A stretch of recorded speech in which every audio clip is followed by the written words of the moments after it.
वो अस्पृश्य ही बने रहेंगे, चाहे वो मंदिर जाएं अथवा नहीं। उदाहरण के लिए लोग अछूतों को रेलवे में यात्रा करने की इजाज़त नहीं देते। अब उन्हें कोई फ़र्क नहीं पड़ता, क्योंकि रेलवे उनके लिए अलग से कोई व्यवस्था नहीं करने जा रही। वो ट्रेन में एक साथ यात्रा करते हैं। जब भी रेल में हिंदू और अस्पृश्य साथ यात्रा करते हैं तो वो अपनी पुरानी भूमिका में होते हैं। सवाल: तो क्या आप कहना चाहते हैं कि गांधी रूढ़िवादी हिंदू थे? डॉक्टर अंबेडकर: हाँ, वो बिल्कुल रूढ़िवादी हिंदू थे। वो कभी एक सुधारक नहीं थे। उनकी ऐसी कोई सोच नहीं थी।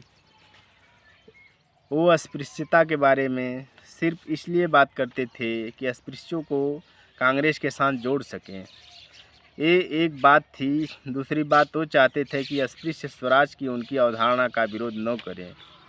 मुझे नहीं लगता कि इससे अधिक उन्होंने अस्पृश्यों के उत्थान के बारे में कुछ सोचा। सवाल: क्या आपको लगता है कि गांधी के बिना राजनीतिक आज़ादी मिल सकती थी? डॉक्टर अंबेडकर: जी हाँ, मैं निश्चित रूप से कह सकता हूँ। ये धीरे धीरे हो सकता था, लेकिन व्यक्तिगत रूप से मुझे लगता है कि अगर स्वराज भारत में धीरे धीरे आता तो ये लोगों के लिए फ़ायदेमंद होता।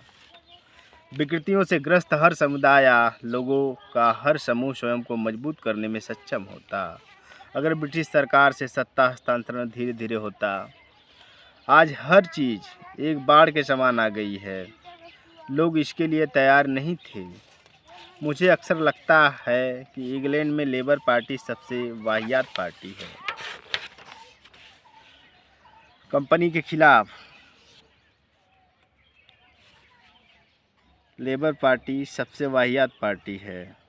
सवाल: क्या गांधी में धीरज नहीं था या कांग्रेस पार्टी में?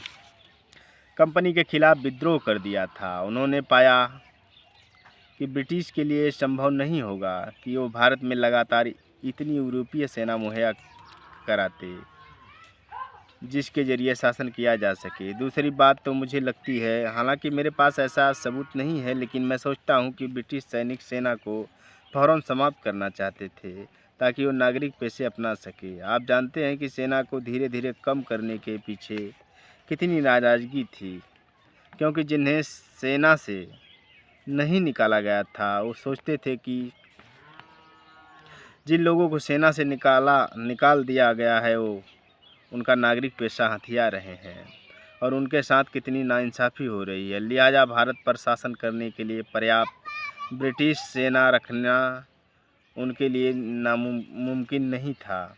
तीसरी बात, मुझे लगता है कि इसके अलावा उन्होंने सोचा कि भारत से उन्हें सिर्फ वाणिज्य चाहिए था और सिविल सर्वेंट की पगार या सेना की आमदनी नहीं। ये तुच्छ चीज़ें थी।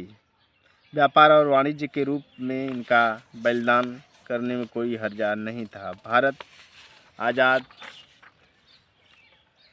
हो जाए या उसकी स्थिति स्वीकृत डोमेन या उससे कमतर हो, लेकिन व्यापार और वाणिज्य बना रहना चाहिए। मैं इसके बारे में सुनिश्चित नहीं हूँ